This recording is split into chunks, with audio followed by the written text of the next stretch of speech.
പ്രിയമുള്ളവരെ, എല്ലാവർക്കും നമസ്കാരം. മദർ ആൻഡ് ചൈൽഡ് ഫൗണ്ടേഷൻ ജോഷിയാണ്. നിങ്ങൾക്കെല്ലാവർക്കും സുഖമാണെന്ന് കരുതുന്നു. അങ്ങനെ ആയിരിക്കാൻ ആത്മാർത്ഥമായിട്ട് ആഗ്രഹിക്കുകയും പ്രാർത്ഥിക്കുകയും ചെയ്യുന്നു. ഹൃദ്യമായൊരു കാര്യം, നല്ലൊരു അനുഭവം നിങ്ങളുമായിട്ട് പങ്കുവയ്ക്കാനാണ് ഇപ്പോൾ ഞാൻ നിങ്ങളുടെ കൂടെ ഉള്ളത്. നമ്മൾ മനുഷ്യരാണ്.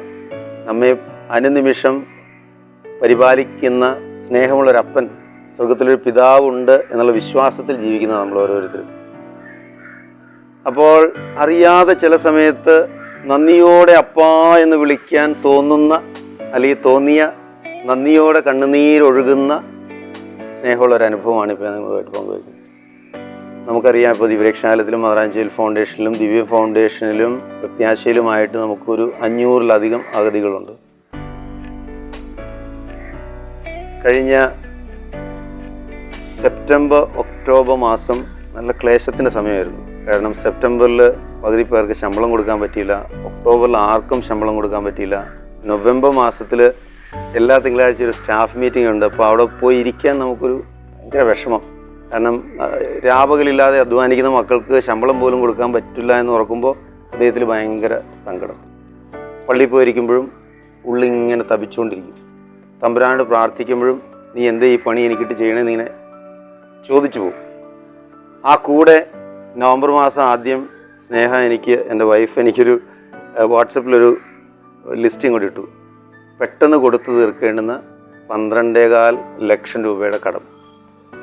അപ്പോൾ സെപ്റ്റംബറിലെയും ഒക്ടോബറിലെയും ശമ്പളം കൊടുത്തിട്ടില്ല. നവംബർ മാസമായി. എന്തു വേണ്ടു എന്നറിയില്ലാത്തൊരു ആശങ്ക, സങ്കടം. എല്ലാ ദിവസവും രാവിലെ പള്ളിയിൽ പോകും, കുർബാന അർപ്പിക്കും, ഈശോയോട് പ്രാർത്ഥിക്കും. ഈ അപ്പാ എന്ന് വിളിക്കുന്നവൻ വിളി കേൾക്കുന്നില്ലല്ലോ എന്നുള്ളൊരു വേദന ഇങ്ങനെ മാനുഷികമായിട്ട് വരും. അന്ന് ഞാൻ പള്ളിയിൽ അറിയാതെ കണ്ണുകൾ നിറഞ്ഞു. സ്റ്റാഫ് മീറ്റിംഗ് കൂടിയപ്പോഴും കുറേ സങ്കടം ഉണ്ടായി. പക്ഷേ കണ്ണുനീരോടെ പള്ളിയിൽ നിന്ന് ഇറങ്ങി, ഇതുപോലത്തെ പണി എനിക്കിട്ട് പണിയില്ലേ കേട്ടോ എന്നൊക്കെ ഞാൻ വളരെ സ്വതസിദ്ധമായ ശൈലിയിൽ തമ്പുരാനോട് പറഞ്ഞിട്ട് ഇറങ്ങിപ്പോന്നു. അപ്പോൾ ഈ ഭാരം മുഴുവൻ എൻ്റെ മനസ്സിലുണ്ട്. അത് മാനുഷികമായിട്ട് നമുക്ക് എടുത്തേ പറ്റൂ. പക്ഷേ കഴിഞ്ഞ 30 വർഷവും അവിടെ നിന്ന് ഒരു നേരം പോലും പട്ടിണിയില്ലാതെ നമ്മെ പോറ്റി പുലർത്തിയ സ്നേഹത്തിൻ്റെ ആധിക്യം ഹൃദയത്തിലുണ്ട് താനും.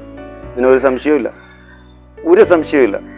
പക്ഷേ അപ്പോഴത്തെ പ്രതിസന്ധി ഒരു പ്രതിസന്ധി തന്നെയാണ്. അത് മാനുഷികമായിട്ട് നമ്മൾ വഹിച്ചേ പറ്റുള്ളൂ. അപ്പോഴും നമ്മുടെ പ്രത്യാശ അനുനിമിഷം നമ്മെ പരിപാലിക്കുന്ന സ്നേഹത്തിലാണ്. നാളെക്കുറിച്ച് നിങ്ങൾ ആകുലരാകേണ്ട, നാളത്തെ ദിനം തന്നെ അതിനെക്കുറിച്ച് ആകുലപ്പെട്ടുകൊള്ളും. ഓരോരോ ദിവസത്തിനും അതതിൻ്റെ ക്ലേശങ്ങൾ മതി. നിങ്ങൾ ആദ്യം അവിടുത്തെ രാജ്യവും നീതിയും അന്വേഷിപ്പിൻ, ബാക്കി എല്ലാം അതോടൊപ്പം കൂട്ടിച്ചേർത്ത് തരാം. വിശുദ്ധ മത്തായിയുടെ സുവിശേഷത്തിൽ 6-ാം അധ്യായം 33-ാമത്തെ തിരുവചനം. ഇത് അന്വർത്ഥമാകുന്ന അത്ഭുതമാണ് ഞാനിപ്പോൾ നിങ്ങളോട് പങ്കുവയ്ക്കുന്നത്. അന്ന് ദിവസം മുഴുവൻ ഞാനിങ്ങനെ സങ്കടപ്പെട്ട് നടന്നു. ഉച്ച കഴിഞ്ഞപ്പോൾ എന്നെ ഒരു അച്ഛൻ വിളിക്കുകയാണ്. അച്ഛൻ ഫാദർ തോമസ് പറത്തട്ടേൽ, വഴുത്തലക്കാരനാണ്. അദ്ദേഹം ഇപ്പോൾ ജർമ്മനിയിലാണ്. പക്ഷേ ഈ അനുനിമിഷ പരിപാലനയുടെ ഒരു അത്ഭുതം നിങ്ങളോട് പറഞ്ഞാൽ, 15-20 വർഷങ്ങൾക്ക് മുമ്പ് മദർ ആൻഡ് ചൈൽഡ് ഫൗണ്ടേഷൻ പണിതുകൊണ്ടിരിക്കുന്ന സമയത്ത് ഗ്രൗണ്ടിലുണ്ടായിരുന്ന റബ്ബറൊക്കെ വെട്ടി അത് കഷ്ണങ്ങളാക്കി കച്ചവടക്കാർ കൊണ്ടുവന്ന ശേഷമുള്ള ബാക്കിയുള്ള വിറകെല്ലാം വെട്ടിയെടുക്കാനായിട്ട് അന്ന് ആലുവ സെമിനേരിയിൽ പഠിച്ചിരുന്ന 10-11 ചെമ്മാച്ചന്മാർ നമ്മളുടെ കൂടെ സേവനത്തിന് വരുമായിരുന്നു. അതിലൊരാളാണ് ഫാദർ തോമസ് പറത്തട്ട്. അദ്ദേഹം CST വൈദികനായിരുന്നു. ഇപ്പോൾ അദ്ദേഹം ജർമ്മനിയിലൊരു ഇടവകയുടെ ഉത്തരവാദിത്തമുള്ള അച്ഛനാണ്. അപ്പോൾ കഴിഞ്ഞ വർഷം അച്ഛൻ അവധിക്ക് വന്നപ്പം നമുക്കൊരു 25,000 രൂപ അരി മേടിച്ച് തന്ന് കുഞ്ഞുങ്ങളെയൊക്കെ വന്ന് കണ്ട് എല്ലാവരോടും ഹലോ പറഞ്ഞിട്ട് അച്ഛൻ തിരിച്ചു പോയി. ഇത്തവണ വളരെ യാദൃശ്ചികമായിട്ട് ഉച്ചതിരിഞ്ഞ സമയത്ത് അച്ഛൻ എന്നെ വിളിച്ചിട്ട് പറയുകയാണ്, ജോഷ് ചേട്ടാ, അത്യാവശ്യം അവിടുത്തെ കാര്യങ്ങളൊക്കെ പറഞ്ഞുകൊണ്ട് എനിക്കൊരു എഴുത്തും എഴുതുക, കുറച്ച് ഫോട്ടോഗ്രാഫ്സും എനിക്ക് തരിക.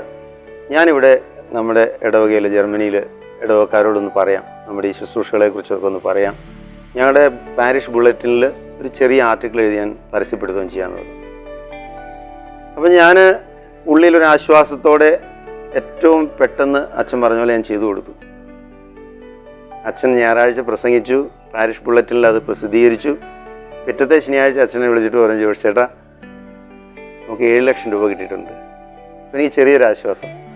അപ്പോഴും എനിക്ക് സ്നേഹം എനിക്ക് ഇട്ട് തന്ന 12.25 ലക്ഷത്തിൻ്റെ കടത്തിന് ലിസ്റ്റ് ഇട്ട് കൊടുക്കണം എന്നുള്ളിലുണ്ട്. പക്ഷെ ഞാനത് ഇട്ട് കൊടുത്തില്ല അച്ഛനെ അങ്ങനെ ആകുലപ്പെടുത്തണ്ടല്ലോ എന്ന് ഓർത്തുകൊണ്ട്. എന്തായാലും 7 ലക്ഷം രൂപ കിട്ടിയെന്ന് പറഞ്ഞിട്ട് അച്ഛൻ പറഞ്ഞു, ഇപ്പോൾ അവിടുത്തെ അക്കൗണ്ടിൻ്റെ രോഗിയാണ്, പുള്ളിക്കാരി തിരിച്ചു വന്നു കഴിയുമ്പോൾ പൈസ അക്കൗണ്ടിലേക്ക് ഇട്ട് തരാട്ടോ എന്ന് പറഞ്ഞു. എനിക്ക് സന്തോഷമായി. ഒരാഴ്ച കഴിഞ്ഞിട്ടും പൈസ വന്നില്ല. പിറ്റത്തെ ശനിയാഴ്ച അച്ഛൻ എന്നെ വിളിച്ചിട്ട് പറഞ്ഞു, ഞങ്ങൾ ഉടനെ പൈസ അയച്ചേക്കാൻ കേട്ടോ എന്ന് പറഞ്ഞു. പെട്ടെന്ന് അച്ഛൻ എന്നോട് അത്രയും പറഞ്ഞിട്ട് ഫോൺ കട്ട് ചെയ്യുകയും ചെയ്തു.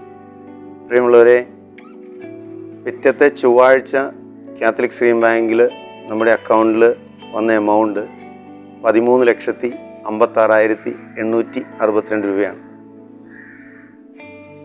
അപ്പാ എന്ന് അറിയാതെ വിളിച്ചു പോകുന്ന സന്തോഷം, സംതൃപ്തി, നിർവൃതി.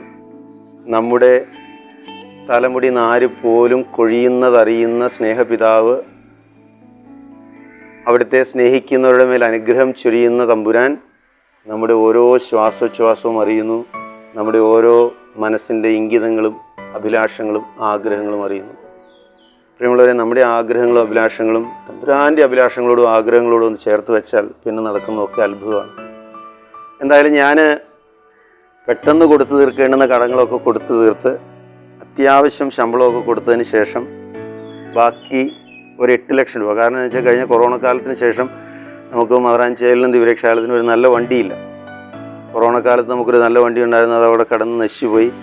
അത് ജോഷ് ട്രാവൽസിലേക്ക് നമ്മൾ തിരിച്ചു കൊടുത്തിട്ട് ജോഷി നമുക്ക് വേറൊരു പുതിയ വണ്ടിയല്ല, ഒരു 26 സീറ്റ് ഒരു ബസ് തന്നെങ്കിലും അതൊന്ന് റിപ്പയർ ചെയ്ത് ഞങ്ങൾ ഓടിച്ചു തുടങ്ങിയപ്പോഴത്തേക്കും ഞങ്ങൾക്ക് അതിൻ്റെ ഒരു പ്രായോഗിക ബുദ്ധിമുട്ട് മനസ്സിലായി. കാരണം 3 മാസം കൂടുമ്പോൾ ഏതാണ്ട് 30,000 രൂപയോളം ടാക്സ് അടയ്ക്കണം.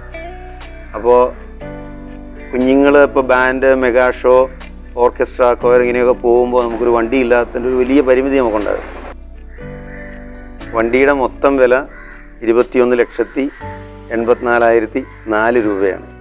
അപ്പോൾ നമ്മൾ അഡ്വാൻസ് കൊടുത്തിരിക്കുന്നത് 8 ലക്ഷം രൂപയാണ്.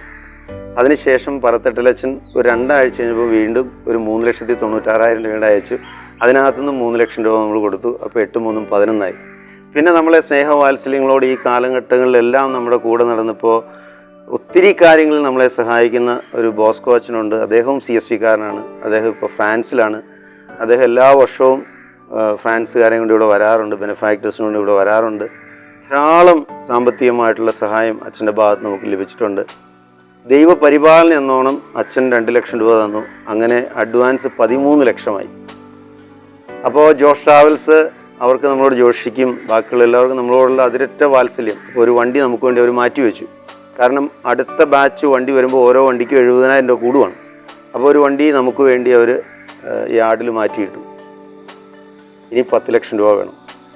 അപ്പോൾ ഞാൻ കാത്തലിക് സിറിയൻ ബാങ്കിൽ ഒരു ലോണിന് അപേക്ഷിച്ചു. പക്ഷേ നമ്മുടെ സൊസൈറ്റി ആയതുകൊണ്ട് കാത്തലിക് സിറിയൻ ബാങ്കിലും യൂണിയൻ ബാങ്കിലും നമുക്ക് ലോൺ അനുവദിച്ച് കിട്ടിയില്ല. അപ്പോൾ ജോഷ് ട്രാവൽസുകാർ തന്നെ സൗത്ത് ഇന്ത്യൻ ബാങ്കിലെ 2 ഉദ്യോഗസ്ഥരെ മദറാഞ്ചേരി ഫൗണ്ടേഷനിൽ വിട്ടു. ഒരു ജിൻഡോ സാറും ഒരു ജിതിൻ സാറും. അവർ രണ്ടുപേരും നമ്മുടെ ഹോമിൽ വന്ന് എല്ലാ സാഹചര്യങ്ങളും കണ്ട് നമ്മുടെ വെയറബൌട്ട്സ് എല്ലാം മനസ്സിലാക്കി അക്കൗണ്ട്സും കാര്യങ്ങളൊക്കെ ചെക്ക് ചെയ്ത് വളരെ ഹോപ്പ്ഫുള്ളായിട്ട് എല്ലാ ഡോക്യുമെൻസുമായിട്ട് തിരിച്ചു പോയിട്ട് പറഞ്ഞു, ഞങ്ങളിത് എങ്ങനെയെങ്കിലും സാധിച്ചെടുത്ത് തരാം. അപ്പോൾ ഞങ്ങൾക്ക് സന്തോഷമായി. പക്ഷേ അവരത് ഹയർ അതോറിറ്റിക്ക് കൊടുത്തു കഴിഞ്ഞപ്പോൾ അവരത് റിജക്റ്റ് ചെയ്തു. പറഞ്ഞതുപോലെ നമുക്ക് സ്ഥായിയായ ഒരു വരുമാനം ഇല്ലാത്തതുകൊണ്ട് സൗത്ത് ഇന്ത്യൻ ബാങ്കിലും ലോൺ ആപ്ലിക്കേഷൻ റിജക്റ്റ് ചെയ്തു. അപ്പോൾ പിന്നെ എന്ത് ചെയ്യും? നിസ്സഹായതയാണ്. പ്രിയമുള്ളവരെ, നമ്മുടെ ചങ്കിൻ്റെ ചൂരും ചൂടും അറിയുന്ന തമ്പുരാൻ നമുക്ക് വേണ്ടി അവൻ്റെ ചങ്ക് പങ്കുവെച്ച് തന്നവൻ എല്ലാത്തിനും ഉത്തരം കൊണ്ടുതരും. ജിൻഡോ സാർ ഇവിടെ വന്ന് ഇവിടുത്തെ സാഹചര്യങ്ങളെല്ലാം അറിയാമായിരുന്നതുകൊണ്ടും ഈ ലോൺ ആപ്ലിക്കേഷൻ റിജക്റ്റ് ചെയ്തപ്പോഴും ജിൻഡോ സാർ എന്നെ ഫോൺ വിളിച്ച് പറഞ്ഞു, ജോഷ് ചേട്ടാ ഒരു കാര്യം ചെയ്യുക, ഈ ലോൺ ആപ്ലിക്കേഷൻ അങ്ങ് മാറ്റിയിട്ട് സൗത്ത് ഇന്ത്യൻ ബാങ്കിൻ്റെ CSR ഫണ്ടിന് ഒരു അപേക്ഷ വയ്ക്കാൻ പറഞ്ഞു. പ്രിയമുള്ളവരെ, ഞാനത് പെട്ടെന്ന് ചെയ്തു. ബാക്കി വണ്ടിക്ക് വേണ്ടുന്ന തുക 8,84,004 രൂപയാണ്. ലോൺ ആപ്ലിക്കേഷൻ മാറ്റി ഞാനത് CSR ഫണ്ടിന് വെച്ചു. ദൈവപരിപാലനയുടെ ഭാഗമായി ഈ സൗത്ത് ഇന്ത്യൻ ബാങ്കിൻ്റെ വൺ ഓഫ് ദി ഡയറക്ടേഴ്സ്, ഒരു ജിമ്മി സാറ്, അദ്ദേഹത്തിന് CSR ഫണ്ടിൻ്റെ ഉത്തരവാദിത്വമുണ്ട്. നമ്മളെ നന്നായിട്ട് അറിയാവുന്നൊരു സാറാണ്. 4 വർഷം മുമ്പ് ദിവരക്ഷാലയത്തിൽ സൗത്ത് ഇന്ത്യൻ ബാങ്കുകാർ നമുക്കൊരു ജനറേറ്റർ വാങ്ങിച്ചു തന്നിരുന്നു. അപ്പോൾ നമ്മുടെ ശുശ്രൂഷകളെക്കുറിച്ച് നന്നായിട്ട് അറിയാവുന്ന ജിമ്മി സാറ് തലപ്പത്തുണ്ടായിരുന്നതുകൊണ്ട് വളരെ ഈസി ആയിട്ട് ഈ 8,84,004 രൂപ സൗത്ത് ഇന്ത്യൻ ബാങ്കിൻ്റെ CSR ഫണ്ടിൽ നിന്ന് നമുക്ക് അനുവദിച്ച് കിട്ടി. നമ്മളൊരു വളരെ സന്തോഷത്തോടെ സ്നേഹത്തോടെ ഞാൻ നിങ്ങളെ അറിയിക്കട്ടെ, പുതിയ ട്രാവലർ നമ്മുടെ പോർച്ചിൽ വന്നു കഴിഞ്ഞു. ഇനി വരുന്ന സീസണിൽ മദറാഞ്ചേരി ഫൗണ്ടേഷനിലെ കുഞ്ഞുങ്ങൾക്ക് പ്രോഗ്രാമിന് പോകാനും യുവരക്ഷണത്തിലെ ചേട്ടന്മാർക്ക് അപ്പച്ചന്മാർക്ക് ഇങ്ങളിലൊക്കെ യാത്ര ചെയ്യാനും മനോഹരമായൊരു വണ്ടി നമ്മുടെ പോർച്ചിൽ വന്നു കഴിഞ്ഞു. നമ്മൾ അപ്പാ എന്ന് വിളിക്കുമ്പോൾ മോനെ മോളെ എന്ന് വിളി കേൾക്കുന്ന സ്നേഹമുള്ളൊരു പിതാവിൻ്റെ വാത്സല്യമാണ് ഈ പ്രഭാതത്തിൽ ഞാൻ നിങ്ങളോട് പങ്കുവച്ചത്. പ്രിയമുള്ളവരെ, ഞാൻ ഓരോന്നും ഇങ്ങനെ ചിന്തിക്കുമ്പോൾ നമ്മുടെ ഇപ്പോഴത്തെ ആവശ്യങ്ങൾ കണ്ടറിഞ്ഞ് നമ്മെ സ്നേഹിക്കുന്ന ആ സ്നേഹപിതാവിൻ്റെ വർഷങ്ങൾക്ക് മുമ്പുള്ള കരുതലിനെ കുറിച്ച് ഓർക്കുക. തോമസ് പറത്തട്ടിലച്ഛൻ ഇവിടെ വന്ന് നമ്മളെ പരിചയപ്പെട്ടതാണ്ട് 10-15 വർഷങ്ങൾക്കപ്പുറത്താണ്.